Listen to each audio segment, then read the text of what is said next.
Modi has written on Somnath Mandir, reflecting that the enduring legacy of the Somnath Temple, saying that its survival and revival over the past 1,000 years stands as a testament to India's resilience. And in a blog marking the millennium since the first attack on the shrine back in 1026 AD, the Prime Minister has described Somnath as a timeless symbol of the nation's civilizational and spiritual strength, rising against despite repeated attempts to destroy it. He's noted that the first destruction of the temple took place exactly 1,000 years ago in 1026 AD, and yet Somnath today stands in renewed splendor on the western coasts of Gujarat at Prabhas Patan.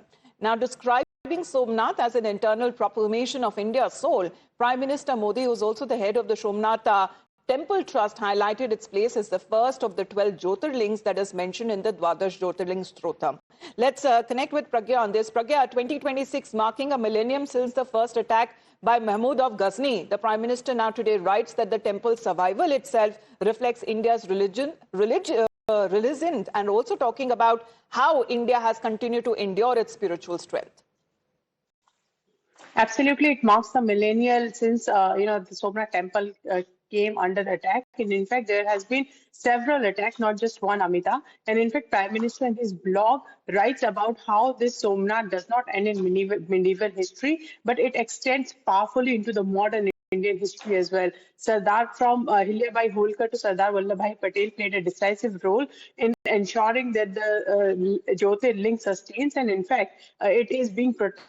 And Mr. Sardar Vallabhbhai Patel also ensured that the reconstruction of Somnath Temple is being undertaken. There are many references in many of the books that Prime Minister has noted in his blog, including Mr. K.M. Munshi, who has documented the history of Somnath Temple. And in fact, he has also written about Nehru's opposition to revival of Somnath Mandir. Remember, whenever there are references about Somnath, Prime Minister has always made it a point to ensure that Mr. Nehru's opposition to Dr. Rajendra Prasad, who wanted to participate in the temple inauguration in 1951, is recorded, because everyone should know who stand with what in history. So Prime Minister has given a very detailed, elaborate, the historical reference of Somnath Temple and how it survived a millennial of attack on it, invasions after invasions and destruction of it, and yet it revived, it survived, and how the national pride also became one of the point of this particular shrine.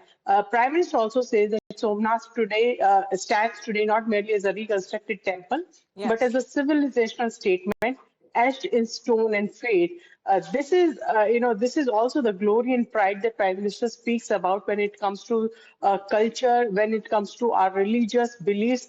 And Prime Minister also made it sure that he writes that each destruction was answered not with silence, but with renewal. So this is the emphasis that Prime Minister is showing to the people and also to the next generation, that there may be ruins, there may be resurrections, but Somnath true greatness lies in the resurrection of it despite the cycle of ruins, and also a deeper truth about India itself, the civilization that is rooted in spiritual conviction and cannot be that we are looking at, as far as the Prime Minister writing there and saying that since Somnath, since ancient times, it has united people across faiths and also traditions. And we'll put out that blog there, certain excerpts that Kansha will help us understand what the Prime Minister has written today. Absolutely. Yes, let me take you through the blog that has been written by the Prime Minister that speaks about the enduring legacy of Somnath Temple. Here's what the Prime Minister has written. The Somnath Temple is not merely a structure of stone or a place of worship. It is a living proclamation of India's civilizational soul,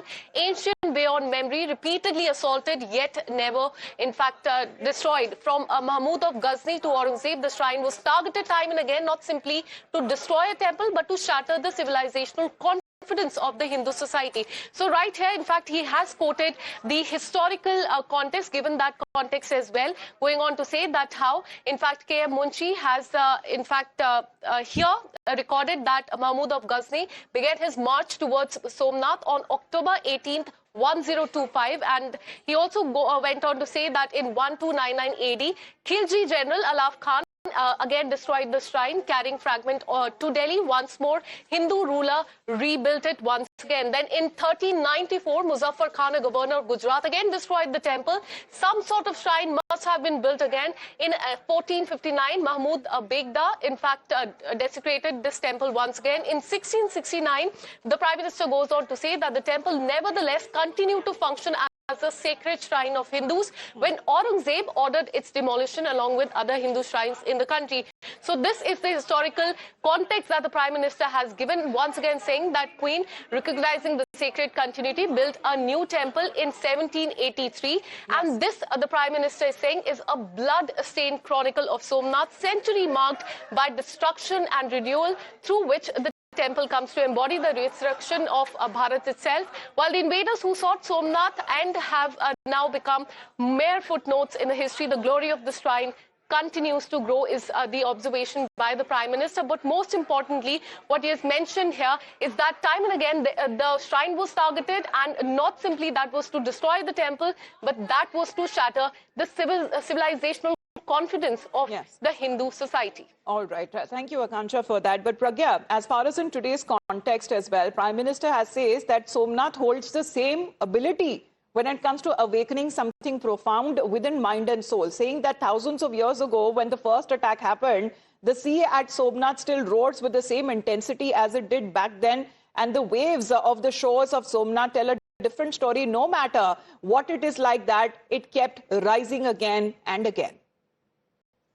Absolutely, and it is also not just a story of survival, but of resurgence and also resurrection, and also about it's a larger comment or also a larger statement of Prime Minister on India's civilization. In fact, Prime Minister has equated that with the greatness of Somnath Temple, and this is exactly why he has written this blog, and in fact marked this millennial year, of attack on Somnath. And this is why Prime Minister also says that the story of Somnath reveals the deeper truth about India and its civilization. So, Amita, larger point here that Prime Minister is making is not about the attacks, but also about how it survived despite attacks and attacks after year.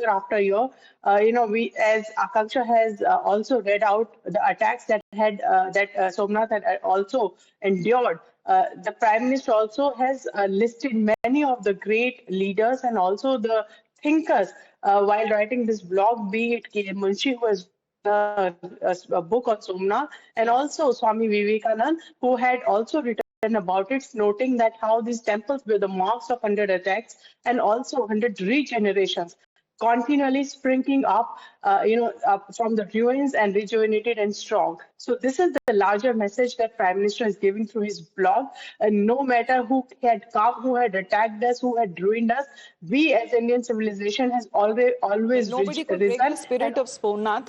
As far as the Prime Minister there, he's also shared that blog, and as far as Somnath Swabhiman Parv is concerned, this has now been marking 1,000 years since the first attack that happened on Somnath. Please take us through what the Prime Minister has said, Akansha.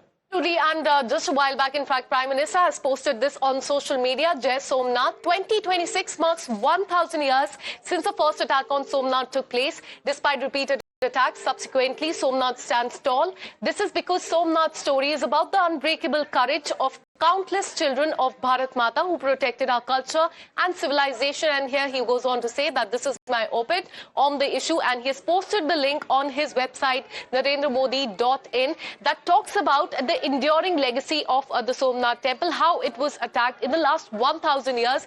And also going on to say that this year marks 1,000 years since the first attack, and despite repeated attacks, Somnath stands tall in 2026, Amita. Right. Pragya, one of the important points that I'm looking at as far as the Prime Minister's blog is concerned, he says that Somnath is a song of hope that tells us that while hate and fanaticism may have taken power to destroy the moment, faith and conviction in the power of goodness is also the power to create for eternity. Absolutely, Amita, and to support his, point of view, he has also given examples from the history, be it attack, be it attack from Muzaffar Khan, from Mahmud Ghazni, Aurangzeb, but there was also Queen Ahilya Bai Holkar, who recognized the sacred continuity and built the temple, rebuilt in fact, and also knowing that there would be more attacks, she secretly underground made a shrine also, below the usual upper one. So that is also a bloodstained chronicle that Prime Minister has spoken about, but also about those who had, ensured that the Somnath will survive, it will regenerate, and also will also be prayed to. In fact, not just Swami Vivekanand, Prime Minister also speaks about how it is also relevant to the modern Indian history, and in fact has cited the role of Sri Vallabhbhai Patel, who had played a very decisive role in ensuring that the temple is being reconstructed. Despite the opposition, he has also recorded the opposition from Nehru when he also opposed that President Rajendra Prasad should not go to the inauguration in 1951. And in fact, there are many who had stand and stood by the reconstruction of Somnath. So it's a story of hope, it's a story of regeneration, it's a story of revival, and more about the story of India civilizational, which is rooted in spiritual conviction, and a force cannot extinguish it. This is the larger message that Prime Minister is trying to send across to not just the people of the country, but also to the younger generation who, may not be knowing so much about attacks on Somnath. So yes, this is also a statement of Prime Minister's belief, faith in India's civilization, and how greatness has always defined the Indian civilization as well. So here is Prime Minister Narendra Modi in the blog that he seems to have shared on Somnath Swabhiman Parv, saying that the story of Somnath, 1,000 years after the first attack, is not defined by destruction. It is defined by the unbreakable courage of crores of children of Bharat Mata. Thank you very much for the moment. Pragya and Akansha, to you as well. Well, we'll keep a tab on all the news and updates coming up on the other side of a very short break. You're watching the Morning News Hour.